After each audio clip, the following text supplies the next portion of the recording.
waxaan salaamayaa dhammaan shacbiga reer Somaliland meel kasta ay joogaan walaalayaal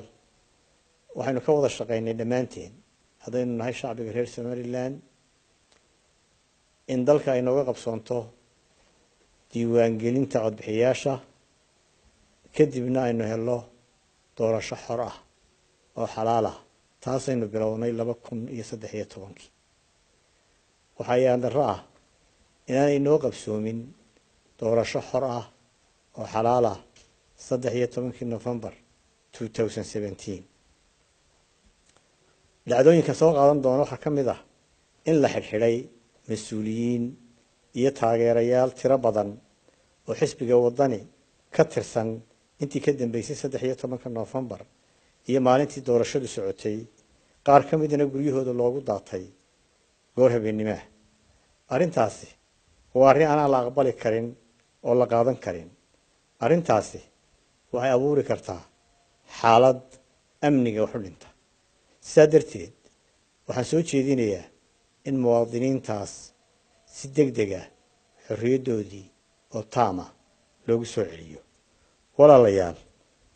doorashada madaxtooyada ee Jamhuuriyadda Somaliland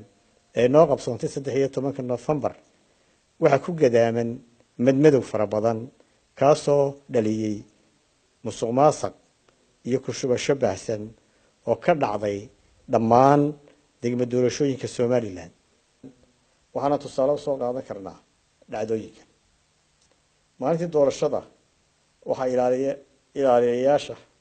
ama goobjoogayaasha xisbiga wadani soo gudbiyeen 1200 oo dhacdo oo isugu jiray dib loo geystay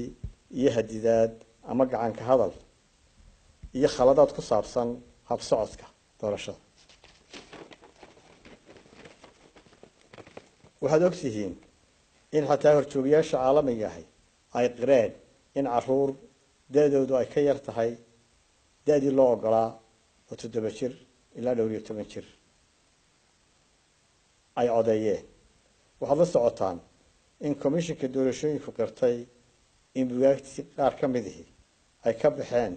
faraha komishanka suuqana laga soo helay arrintaas oo fooximo weyn ku ahayd doorashada guud ahaan waxa kale oo la helay sanaadiiq badan oo tirada ku jirta ay ka badan tahay tii loogu talagalay inay ka codeeyaan waxa kale oo dhacday doorashadan inay suurto gashay in dad geeriyooday Ilaahay u naxariistay ay codeeyeen waxaan shacbiga reer Somaliland iyo taageerayaasha xisbiga wadaniba u xaqiijinaynaa una sheegaynaa inaan aqbali doonin xaq darro iyo wax sharciga baalmarsan hase yeeshee waxaan ku wargelinaynaa taageerayaasha xisbiga wadani inaan xaqiijinta helitaanka xuquuqdooda u mari doono dariiq silmi ah oo nabadeed walaalayaal saad ka warqabtaan waxa dhacay dib weyn doorashada kadib waxa daatay dhiig muwaadiniin aan hubaysnayn oo waxay galabsadeen jirin ayaa geeriyooday waxa cusbitaalada Hargeysa iyo Burco jiifa dad dhaawac halisi uu soo gaaray dadka aan indhahayga ku arkay waxa kamid ahaa inan yar oo 13 jir ah oo feeraha rasaas kaga jirto waxa kamid ahaa inan yar oo 16 jir ah oo sida loo sheegay dhuxul u doonaysay reerkooda Ilaahay u naxariistay dadka Hargeysa ku geeriyooday waxa kamid ahaa hooyo meherad yar haysatay oo markaa ka soo rawaxday oo gurigeeda ku socota taasi waxayna tusaysaa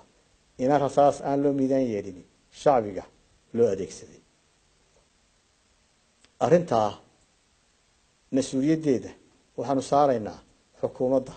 waxaanu uga digaynaa ciidamada ammaanka inay shacbiga u adeegsadaan rasaas dad aan hubaysnayn si aan dib u soo gaarin shacbiga ay ka mas'uul yihiin ammaankooda walaalayaal maanta uma baahnin in dhiig dambe daato uma baahnin xaalad amni darro ah inay abuuranto uma baahnin in walaalnimada iyo midnimada shacbiga Somaliland dhaawac soo gaaro waxaan uga digayaa mas'uuliyiinta xukuumadda iyo xisbiga kulmiye inay ka fogaadaan arrimaha kicitaanka iyo xaalad abuurka ay faraha kula jiraan oo ay ka mid tahay xadhigga aan sharciga ahayn ee mas-uuliyiinta iyo taageerayaasha xisbiga wadani iyadoo dalku ku jiro xaalad xasaasi ah. waxaan u sheegayaa taageerayaasha xisbiga wadani in taariikhdu isqorayso,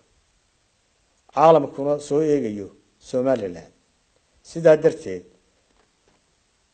laynooga baahan yahay degenaanshiyo iyo inaan wax ka baranno wixii dhacay.